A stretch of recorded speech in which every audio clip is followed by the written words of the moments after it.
Hi, good evening. Fourth Insider here, Bill reporting. Doug reporting. Hi, Doug. We just attended the Council meeting. Yeah. Committee of the Whole.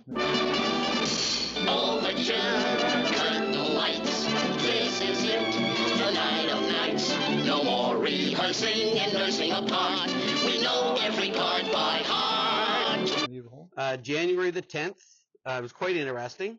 We learned some more things. That council is quite concerned about the revenue that they may be facing, the loss because of Bill 23. We had some interesting developers put some proposals on the table that they want to do within the city. We were a little concerned of a few things. Please,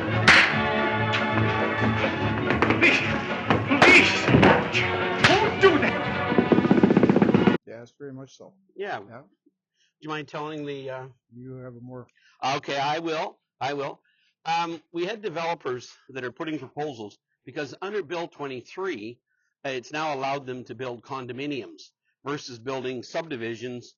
So now what we're doing is we're stacking them up and taking up less land. So there's a proposed number of condominium developments within the city. Our biggest question, and I was fortunate, I went and talked to the developer afterwards because I said, there's some key questions you need to get from the city first before you start proceeding and spending a lot of money there. You need to ask them what the capacity is for sewage. Go on, boss. Your story's gripping me. In the city, and what the capacity for water usage is. We need more help. Where's Larry? Look! Those are key areas with all the development that they're proposing to do here. And that. And The developer also didn't have it because it's on a water course. Yep. They have to do an archaeological study. Hey, who's going to get those guys out of there? We'll toss for it. Hard man does the dirty work. Got any coins? yeah, they don't have to. That's what I raised to them. They should have to. Nobody raised that issue, right? But I said to him that, my friend, you're going to have to do an archaeological study on that property being so close to the river, and this is all First Nations lands. He says, I didn't know that. Nobody brought it to my attention. Well, I said, I just did, so you've been informed. I mean, the big issue of the meeting was, okay, is the impact from Bill 23, how it's going to strip them and gut the municipality and the mayor and the council of most of their authority on developments within the city. Yeah, when you say strip them of their authority, are you talking about tax revenue? No, I'm talking about they can't stand now in the way of a developer that wants to develop, and he picks a site and location within the city because of the MZO and now Bill 23. The city has their hands are tied, right? So they can't appeal to anybody. They can't even put, should we say, one creative thing was in there. They were talking about where they could maybe put some stop blocks in the subdivision agreement. Well, the province has looked after that as well. Okay, basically what the province has done is they've gave all the authority and the power back to the developers to develop, which they haven't had for the last 20 years or more. The only one problem is that the taxpayer ends up paying for the infrastructure. Hello? Hello? Hello? Hello? Hello? Hello? Say, what is this? Well, And it can get very, very expensive. that time will tell if that, because again, within the framework of Bill 23, the government has put in place, should we say, safeguards that allows the municipality in order to collect those additional fees from the developer. So it's not a bad, I actually think it's going to be good for the city.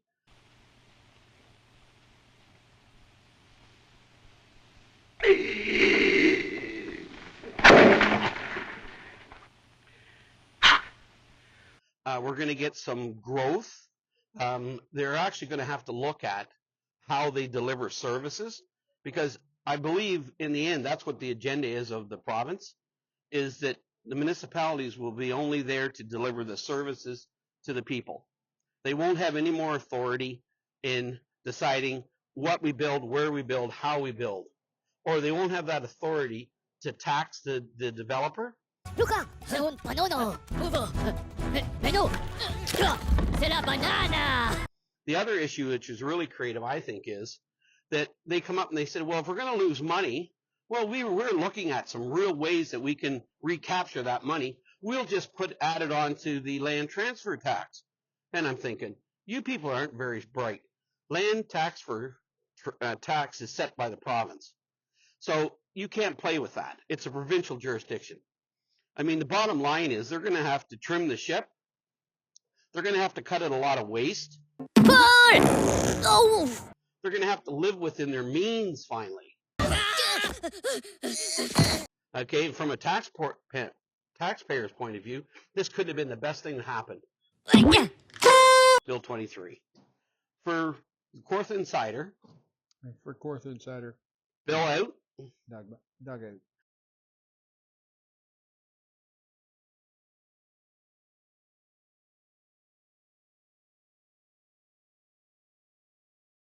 Thank you for this meeting at this time. We're reviewing the council meeting of January 10th at 1 p.m. And what I saw at that council meeting was a review of the budget and where we are going in the future. There were many things that they talked about. One of the things that I see in the future here, and this is my opinion only, is that where are we going with council? And where are we going with the province? And the Strong Mayors Act, Bill 23. These are questions of the future of our charter of rights and the strengths of the people and the taxpayers. The Taxpayers Association is behind the taxpayers and representing the taxpayers. And this is where we stand. We hope that in the future, Bill 23 doesn't affect the ability for the taxpayer to speak and have control of the council. What's your thoughts on that, Bill? Yeah, I'm in agreement with you on a lot of things. I actually take a different position on it. I think Bill 23 is going to be good for the people and the developers within the province of Ontario for a number of reasons. It's going to speed up the process of getting approvals. And you know yourself, over the years, our municipality has been the easiest to develop from developers and people that want to build homes or build or expand their businesses. So I view Bill 23 and the MZOs and things that the provincial government is doing is beneficial both to the municipality, to the taxpayers, to the business people, and to people in general. I think it's a step in the right direction. I'm concerned about how far it may go. My major concern is, Doug, that when we've witnessed this at every council meeting, is that these people don't understand their legal obligations under the Municipal Act, that they continue to violate and abuse people's rights, businesses, developers, all in I would say, the reason for gaining more revenue out of the people, the businesses, and the developers. Yeah.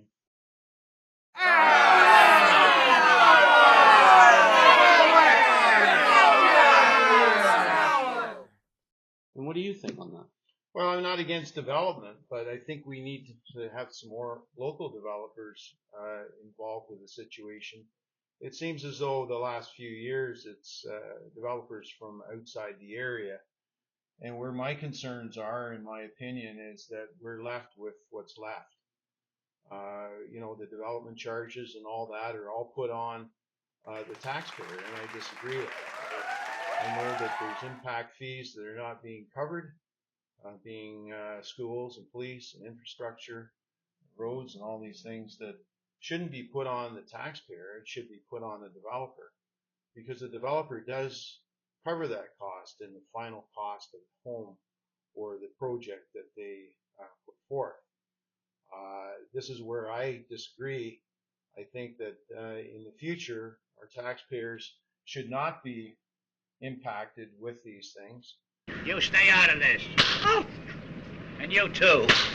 The developer, if the developer wants to proceed on, he should have enough capital, enough money behind him to cover these costs so that it's not a huge impact on the taxpayer.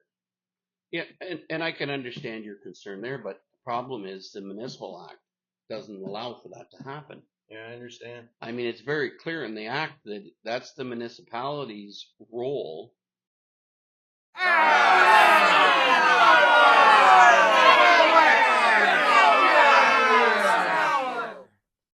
is to borrow the money, and they get grants from both the provincial and federal government to build infrastructure. But what they've been doing, in your case, is very clear, and other people like that lady we talked to, that her water and sewer bill has gone up 200%, and then another 100%, and it's going to go up another likely 100% in this next budget round if they implement it. Yeah. So again, this is where we find it alarming that the city, its legal counsel, its senior staff, and the council are not following what's laid out very clear as law under the Municipal Act. We see that with the water situation. They charge for water that people aren't hooked up to. Now, this tells me that the municipality is behind in money and that they need this revenue. They're searching for ways that they can come up with this revenue, in my opinion, and it is illegal to charge for a service that you don't get. And that is in the Charter rights. It's also in other documents that will be shown in the future. But again, Doug, it goes right back to that Municipal Act.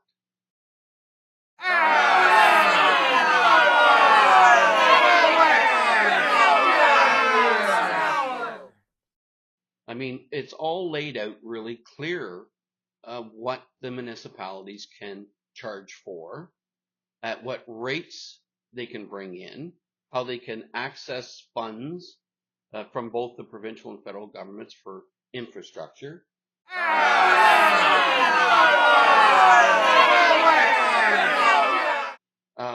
About their responsibility clearly on behalf of the people that live and pay taxes within this community. And yet they seem to be continually going around the Municipal Act and just putting in place any policies or any fees or any tax increases that they feel justified to raise more money for them to spend. Okay, give me the victim!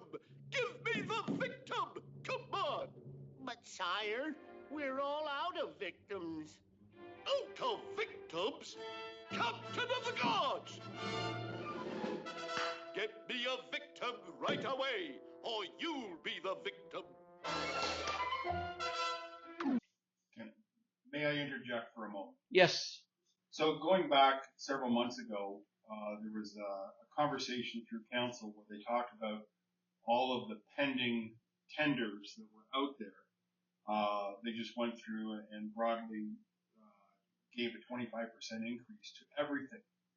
So this sort of brings to the front that tenders that are going out and contracts that are being let and all these different things are not being properly managed, and these consistent shortfalls are ending up on the shoulders of the taxpayers. Well, 100%. Like, this is what we found. This is what one of our main concerns has been on behalf of our members and the taxpayers in the city, is that the city isn't even following the proper procedure, how to gain the best dollar and get the most amount of product for taxpayers. In this last issue in regards to putting out tenders for trucks, they clearly come out and said that they contacted every local dealership. They went to them, they sent them emails, they did all of that, and we're finding out that they didn't do it.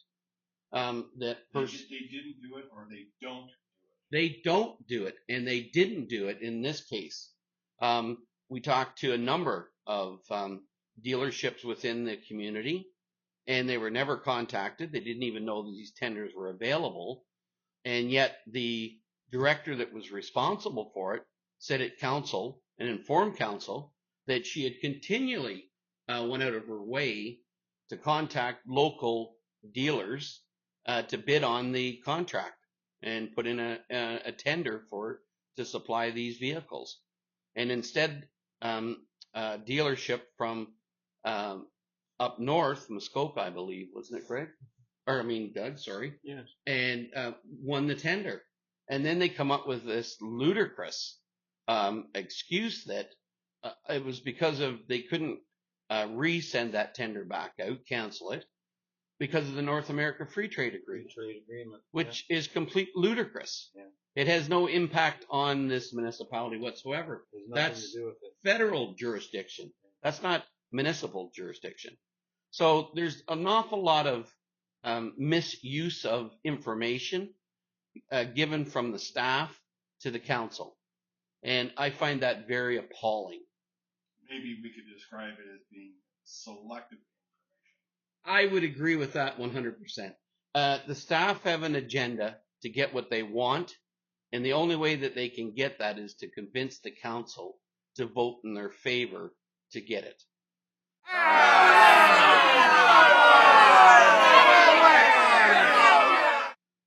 Which is quite concerning, right? Because we elect a council to operate our affairs for 4 years. And that means they have to be capable, knowledgeable enough, and be able to research on their own whether or not what's being presented from staff is indeed the truth and is accurate in order for them to make decisions in our best interest. And legally right. Well, the legal issue is the bigger concern that we have. And we've had this all along. And it's not only us. There's been other challenges brought forth against the city by developers that have been wrongly dealt with by the staff. There's an issue like we found on the new development if it goes ahead down in behind the jail, where that developer had his portion of his property removed from developing without even being contacted. How many better to a fare thee well? Everyone is asking the $64 question. Where is... So, like he said, he would rather work with the city rather than go to court and cost the taxpayers additional money, which I thought was quite impressive. Mm-hmm. You know, only thing is that land could be wetlands. It could be classed as wetlands.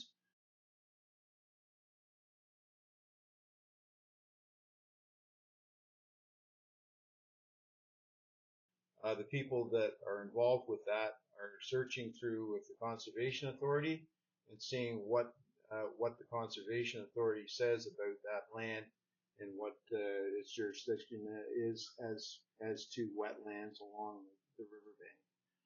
It's nice to have a nature walk. It's nice to have some natural land. It's nice to have something for the future, and we'll just see where that goes in the future. You also talked about your concern with this development as it goes ahead over the next 9 to 10 years. What is the impact it would have on available resources in regards to sewage and water? Yeah, where's the allotment? Okay, with all this development of 5,000 to 6,000 homes going in within the next couple of years, where is the sewage and water allotment? Mostly the sewage allotment. What the capacity of the Scugog River is. Water tests are coming back, and they're coming back with not really great results. And we have to take a look at our future. I know that Mr. Ford said that the environment is the next generation's problem. No, we have to look at that in today's standards so that we can look after the next coming generations. It's our responsibility to design communities that are environmentally friendly in the future for our existence and not use all our farmland to build on. In the future, the food resources are very important to our next generation. Yeah, and I would agree, Doug, 100%. I think that's been our main goal as well, to make sure that not only here in the city of Fourth Lakes, but across the whole province, that developments by developers and approvals take into account the fact that we have to protect our lands, our wetlands, our water, our rivers, or we're not going to have any future anywhere in the province of Ontario. And our farmlands. And it boils back to, this is again where I like Bill 23, okay, that it allows developers to build condominiums and put people in high rises rather than build and cover up our land with the same amount of houses. And this development, if it moves forward, I see it as being a positive, and it'll almost be a first for Lindsay if we do build, or the developer does build, 4 condominiums that are going to house roughly 2,400 people, and they're going vertically rather than horizontal. So really what you're both discussing here is sustainable growth. Correct. Yeah, and planned, sustainable. Our biggest concern, again, is when we've seen it, we do not, in our opinion, have the additional capacity today to handle the growth that has already been approved and is in progress of being built. The city of Kawartha Lakes also includes other townships or other areas, and there is growth there, opportunity in those areas and communities as well, and they would accept. I know the public would accept that because their generations, their families need growth. They need places to live. They need places to work. And so where I'm going with this whole thing is, why is it always Lindsay? It can be these other areas that sustain possible growth as well and not have such a huge environmental impact on the river and the wetlands or the farmland. These other areas have land that is doesn't have much topsoil and stone base, and they're more accepted or more able to build on those things with not the environmental impact or the impact on farmland. And I would agree with you 100%, Doug. This is what all needs to be talked about, and that's what we're hoping to achieve, that through our videos and our conversations, that people start to wake up and realize that this is their responsibility as well. And all I can say is thank you for Kawartha Insider. This is Bill. And this is Doug. Thank you for your time.